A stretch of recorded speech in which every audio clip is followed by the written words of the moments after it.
Hi and welcome to Matrix Moments. This is Saloni and I'm here with Avnish Bajaj, founder and managing director of Matrix Partners India.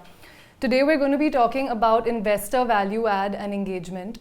As an entrepreneur who is fundraising for the first time, this can be quite a daunting task when it comes to navigating through the fundraising process, as well as knowing how to strike the right sort of engagement or rules of engagement with their investors. Avnish, but focusing on the fundraising part, if a founder has multiple VCs who are interested in investing, how should they sort of pick the right VC for their business, and how should they go through, or what are the factors they should sort of keep in mind when making this decision? Sure. Thank you for having me back, Saloni. So first, starting off on a lighter note, investors talk a lot about value addition. And my point of view is, of course, investors, I think the best investors add value.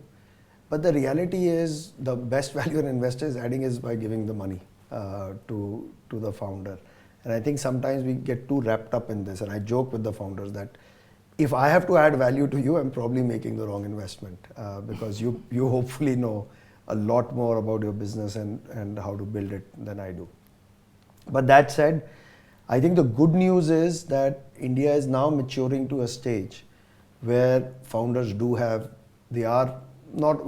of the best ones are probably spoiled for choice. And that's a good thing. And they can therefore measure the Indian VCs and choose them on criteria similar to what's been going on globally for a while. So first, let me give you, in terms of choosing the best investor for yourself, I would say first let me give you kind of the physics of it, which is, and some of the links you had also shared with me, which talks about, do you want an investor for their know-how, which generally means domain expert. What you are doing, let's say it's SaaS or enterprise, and this person has done that before, they have been a founder before. And I'm going to come a little bit to the myth around founder VCs. Second is, know-how was the first, who they know is the second, which is network. And in the US, this has been very critical. And it's largely been for enterprise SaaS kind of businesses. Somebody who's able to open their network to you, get you a number of business leads, can be very critical. As a quick aside, we talked about this founder turned VC versus VCs who haven't been founders. And there is a general tendency of founders. And now I'm a founder turned VC, so it's very convenient for me to say that go for that. But that's not the data. The data is that 2/3 of the best investors in the world were not founders before. They may have had operating background like John Doerr and some of them, but I think Bill Gurley. But they were not founders before. So I think setting the bar to say a founder-based VC is best for me, I don't think that's necessarily the case. In fact, a founder VC may be actually too operatingly involved and maybe a challenge. So I would say domain, network, but also you are signing up for a journey together. Now, almost like a abbreviated version of a marriage, right? So really going through scenarios with each other, saying what happens in this scenario? What happens if I am missing budget? By the way, the VC should be asking this to the founders. What should I expect from you? What should I expect in this relationship? What happens if you are 50% behind plan? Are you going to keep spending money at the same rate? So I think getting that kind of alignment with each other is important. Asking the VC for their commitment. What is their sense of commitment to it? How much? No VC will tell you what internally, how many people were in favor and how many were not, but you will get a sense over multiple interactions what is their commitment to it. So that's kind of what I call the physics of it. But I think it comes down to chemistry, not physics. So all of these things being true or not true, who do you feel the most comfortable with?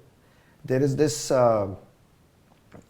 VC who said this to me, that I have red button or green button founders. You know, when on an iPhone the phone is ringing and are you going to take the call or are you not going to take the call? Fortunately, my phone is always on D&D, so I don't have to, I only chat on the phone late in the evening, but all my founders are green button founders for me.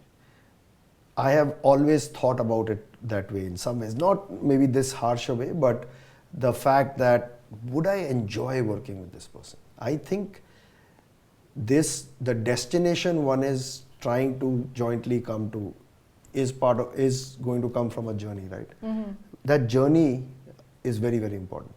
And I think that's where the journey is very important for the founders as well. And very early, and we had recorded this episode on term sheets, where there are multiple opportunities, whether it is the negotiation on the valuation, whether it's the negotiation on the terms, where you kind of get to stress test the relationship a little bit and see how transparent is it, how honest is it. But ultimately, and we have said this before, I think Tarun did this podcast on extreme referenceability. We have always said when you're hiring somebody, please go and reference them so well from sources that they may not even know of, such that you know the real person, credible reference checking. I think founders should be doing that on the VCs. Now there is enough track record where founders should be checking with other founders what it is like to work with that VC. And to me, ultimately, this chemistry, the test of that chemistry is going to be on two fronts. One is how do you feel sitting across them? B, how do they reference check? And assuming those two make sense or get you excited, I would probably pick that over the other criteria, objective criteria that we laid out.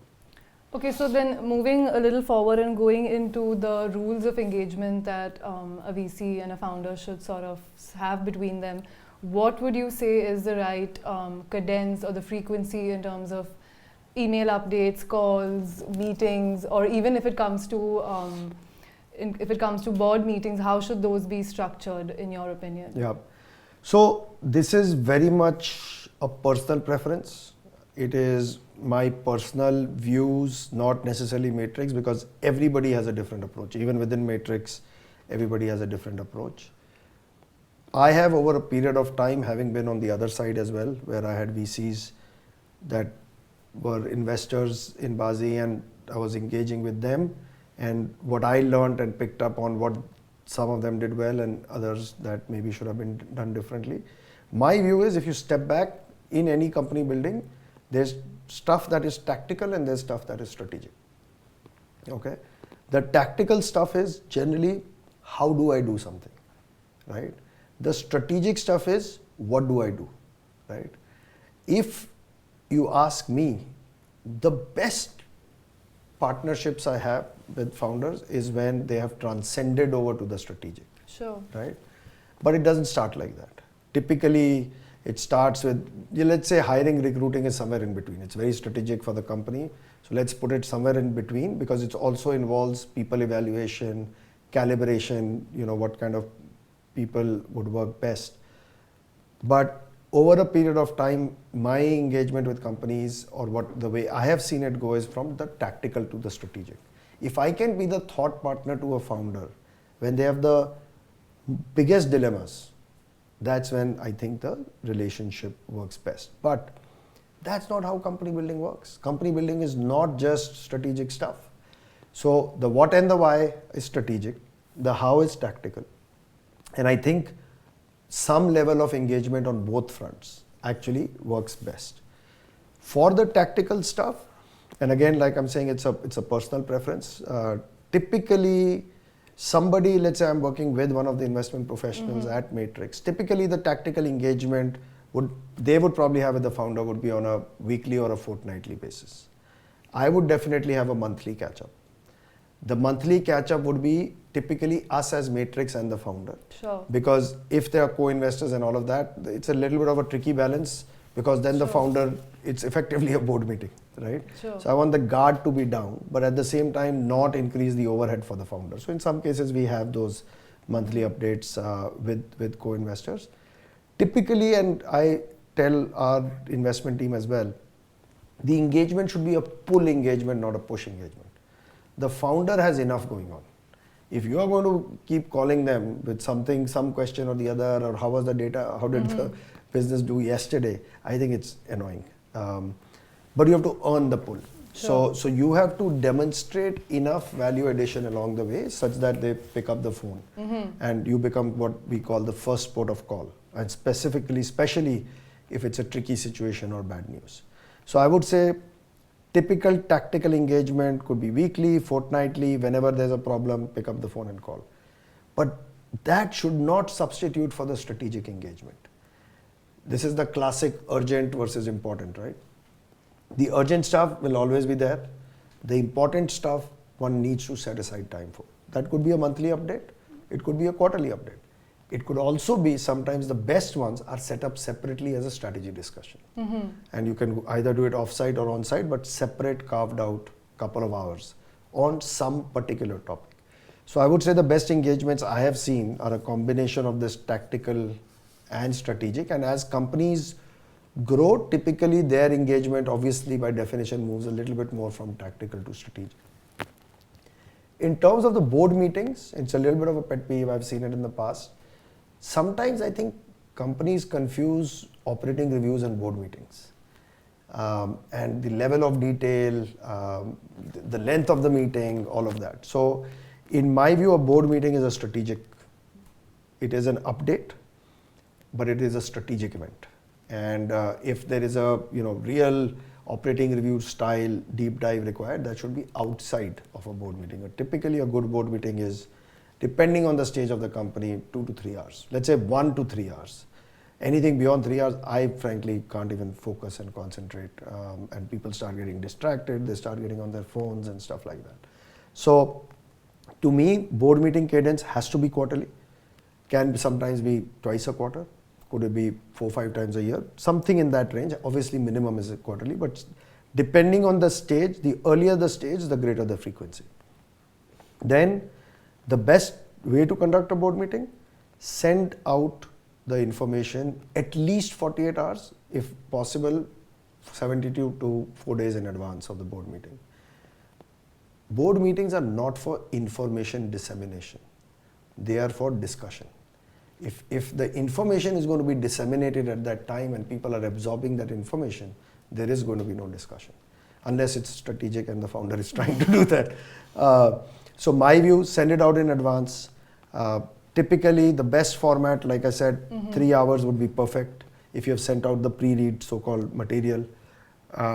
Typically, in my view, best board meetings have the founder starting out maybe with half an hour without the rest of the team in the room, with the board, laying out the hits and misses and kind of the executive summary. And maybe the next 2 hours, function-wise updates with the team in the room, and the team should be presenting. That's also the team's opportunity. I think it's actually very strategic for the founder to get accountability as well as showcase the team for them to present to the board. And post that, again, what is called a closed door session. Sometimes there are observers, there are other people. Closed door session is only the board. In really later stage companies, closed door sessions also happen without the founders. I have been on public company boards where actually the closed door session is without the founders. But I'm not very fussed about it. I think founders are as much a part of the board. So, but some kind of a closed door session where there's real view, real discussion, I think is pretty important. Is needed. What is your take on disagreements and difference in opinions? Because that's obviously something that happens, it's normal, it's common, and some would even say that it's healthy between a founder and their board. Yeah. But how can this be tackled or done in a way wherein it doesn't sort of demotivate the founder as well as make them risk averse for future? I'll come to that. I missed a couple of points on the previous question, so let me just finish that. Sure. I think a board meeting should typically, and maybe it can be in the closed door session, but even with the team, typically end with any help required from the board, which often founders don't ask. A lot of the US founders ask. And then and there should ideally be a board dinner which has the key management team present, because I think it's a great opportunity to bond.